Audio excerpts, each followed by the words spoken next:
আসসালামু আলাইকুম ওয়া রাহমাতুল্লাহ। সম্মানিত দিনী ভাই বোনেরা, রাসূলুল্লাহ সাল্লাল্লাহু আলাইহি ওয়াসাল্লাম রমজানের শেষ দশকে তিনার জীবদ্দশায় এই পাঁচটি আমল কখনোই ছাড়েন নাই এবং তিনার উম্মতদেরকে করার জন্য এই পাঁচটি আমল করার জন্য তাকিদ দিয়েছেন।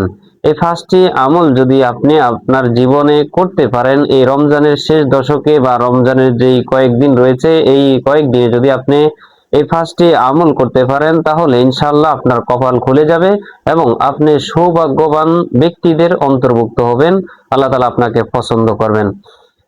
সম্মানিত দিনী ভাই বোনেরা, রাসূলুল্লাহ সাল্লাল্লাহু আলাইহি ওয়াসাল্লাম শেষ রমজানের শেষ দশকে বিশেষ করে বেজোর রাতগুলো, যেমন 21, 23, 25, 27, 29 এই পাঁচটি রাতে বিশেষ করে আমলগুলো করতেন এবং তিনি ক্রমাগতভাবে এবং সমান তালে এই আমলগুলো করতেন শেষ দশকে।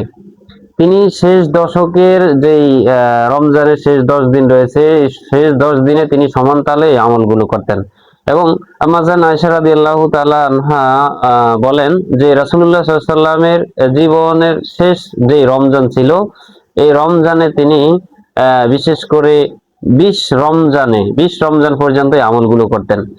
কি? 1 নম্বর হলো তিনি সারা রাত জেগে ইবাদত করতেন। নাম্বার 1, রাসূলুল্লাহ সাল্লাল্লাহু আলাইহি ওয়াসাল্লাম যে পাঁচটি আমল করতেন এবং উম্মতদেরকে রমজানের শেষ দিকে করার জন্য তাকিদ দিয়েছেন, তার ভিতরে 1 নম্বর হলো তিনি সারা রাত জেগে ইবাদত করতেন বা সারা রাত জেগে থাকতেন। তো সারা রাত জেগে থাকা কি? রাসূল সাল্লাল্লাহু আলাইহি ওয়াসাল্লাম সারা রাত জেগে থেকে তো অবশ্যই আমল করতেন, কেমন? এবং পরিবারকে তিনি জাগিয়ে দিতেন, যে পরিবারকে ঘুমাইতে দিতেন না এবং তিনি এমন করে দিতেন যে কেউ যদি ঘুমায় তাহলে জরিমানা হবে, শাস্তি প্রদান করা হবে। অর্থাৎ তিনি এই শেষ দশকের রাতগুলোকে এত গুরুত্ব সহকারে আমল করতেন যে আম্মা জান আয়েশা রাদিয়াল্লাহু তাআলা আনহা বলেন যে তিনি যেন কোমরে গামছা বেঁধে নামতেন। অর্থাৎ আমরা যখন কোনো কাজে, কঠিন কোনো কাজে নামি বা কাজের জন্য প্রস্তুতি গ্রহণ করি, তখন আমরা কি করি?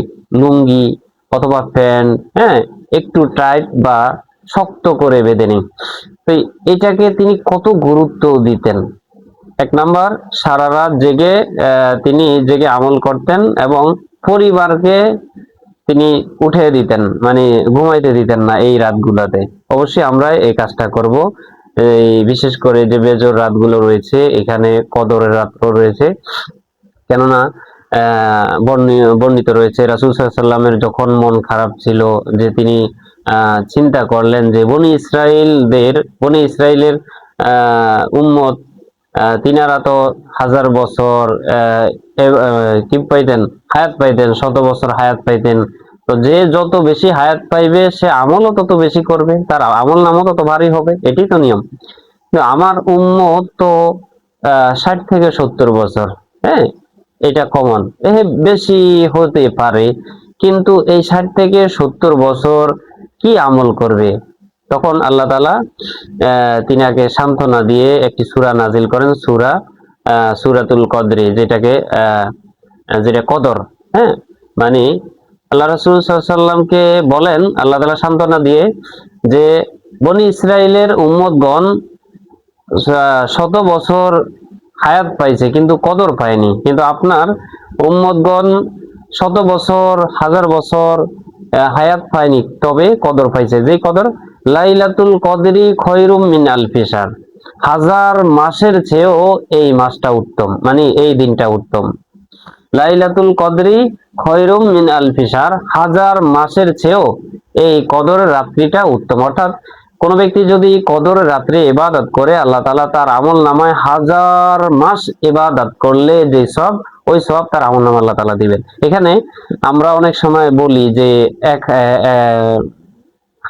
হাজার মাস যেহেতু বলছে 1000 মাস ধরেন না, এখানে 1000 মাস বলছে, তবে নির্দিষ্ট কোনো সংখ্যা বলেনি।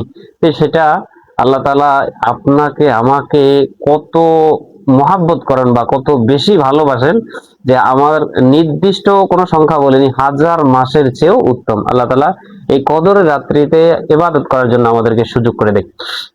2 নম্বর, রাসূল সাল্লাল্লাহু আলাইহি ওয়াসাল্লাম ইতিকাফ করতেন। আমরা তো এখন এতেকাফের জন্য লোক পাই না। বিশেষ করে মা বোনদেরকে বলবো, আপনারাও ঘরের ভিতরে এতেকাফে বসবেন।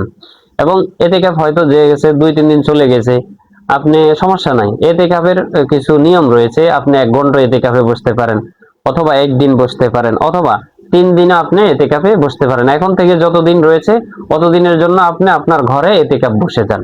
কারোর সাথে কোনো কথাবার্তা বলবেন না, জরুরি ছাড়া। এটাই এতেকাফ। আপনার জন্য আপনি ঘরের কোনায় বসে যান, কেমন? পুরুষ যারা রয়েছে তাদেরকে বলবো, এখনো সময় আছে, আপনারা মসজিদে এতেকাফে বসে যান। আল্লাহ তাআলা তৌফিক দান করুক।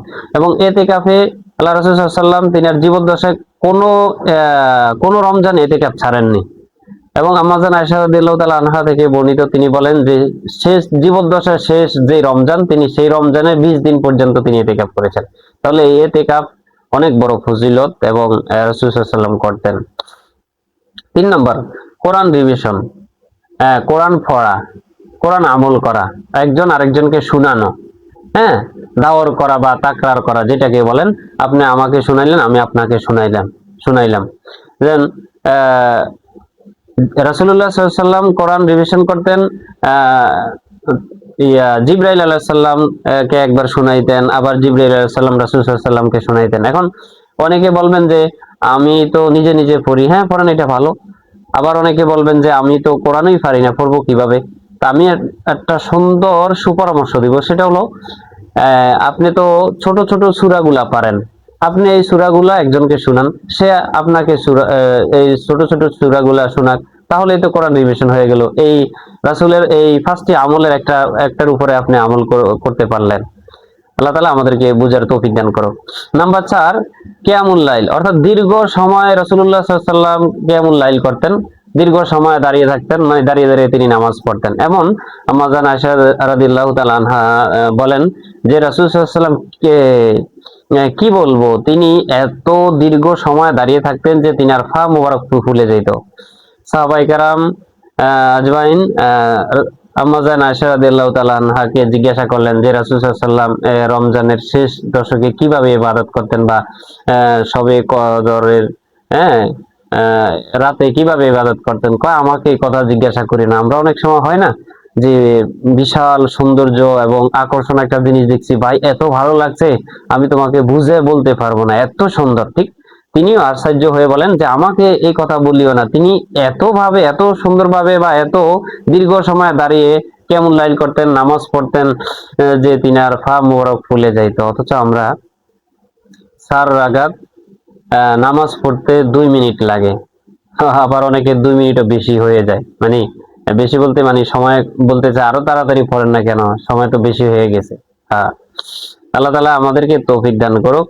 তো যারা অনেকে হয়তো মনে প্রশ্ন জাগে যে হুজুর আমি তো ছোট্ট সূরা পারি, সূরা ফিল পারি, অথবা সূরা কুরাইশ পারি, সূরা মাউন পারি, ইন্না তয়না পারি, কুলিয়া আইয়ুল কাফিরুন পারি, আমি তো ছোট ছোট সূরাগুলা পারি, আমি তো কিয়ামুল লাইল দীর্ঘ করব কিভাবে, এই নামাজগুলা দীর্ঘভাবে দাঁড়িয়ে দাঁড়িয়ে পড়বো কিভাবে? হ্যাঁ, আপনি যদি 5টা সূরা পারেন বা 10টা সূরা পারেন, আপনি এখান থেকে পড়েন। সূরা ফাতিহার পরে মনে করেন আলাম তারা পড়লেন, পড়ার পরে এরপরে বিসমিল্লাহ করে আরেকটা সূরা মিলেন, এইটা শেষ করে বিসমিল্লাহ পরে আরেকটা সূরা মিলেন। এইভাবে আপনি আপনার কিয়ামকে দীর্ঘ করতে পারেন বা নামাজকে লম্বা করতে পারেন, লম্বা করে নেবেন। আল্লাহ তাআলা বুঝার তৌফিক দান করুক। নাম্বার 5, রাসূল সাল্লাল্লাহু আলাইহি ওয়াসাল্লাম বেশি বেশি দোয়া করতেন। এবং একটি দোয়া তিনি শিখিয়ে দিয়েছেন যে যদি তুমি সবে কদর পেয়ে যাও, যদি তুমি সবে কদর পেয়ে যাও, তাহলে কি আমল করবে, কি দোয়া করবে? তখন তিনি একটি দোয়া শিখিয়ে দিয়েছেন, আল্লাহুম্মা ইন্নাকা আফুন তুহিব্বুল আফওয়া ফাআফু আন্নি। আমি আবার বলে দিচ্ছি, রাসূলুল্লাহ সাল্লাল্লাহু আলাইহি ওয়াসাল্লাম যে তোমরা যদি সবে কদর পেয়ে যাও, ইন্না আনজালনাহু ফি লাইলাতুল কদর, লাইলাতুল কদর যদি তুমি এই রাতটিকে পেয়ে যাও, তাহলে এই রাতে তুমি তো নামাজ অবশ্যই পড়বা, তাসবিহ আদায় করবা, তাহলিল পড়বা এবং জিকির করবা। পাশাপাশি তুমি একটি দোয়া করবা, আল্লাহুম্মা ইন্নাকা আফুন তুহিব্বুল আফওয়া ফাআফু আন্নি, এই দোয়াটি পড়বো। আল্লাহ তাআলা তাইলে আমাদেরকে এই 5টি রাসূল সাল্লাল্লাহু আলাইহি ওয়াসাল্লাম যে 5টি আমল করতেন, এগুলার উপরে আমল করার তৌফিক দান করো।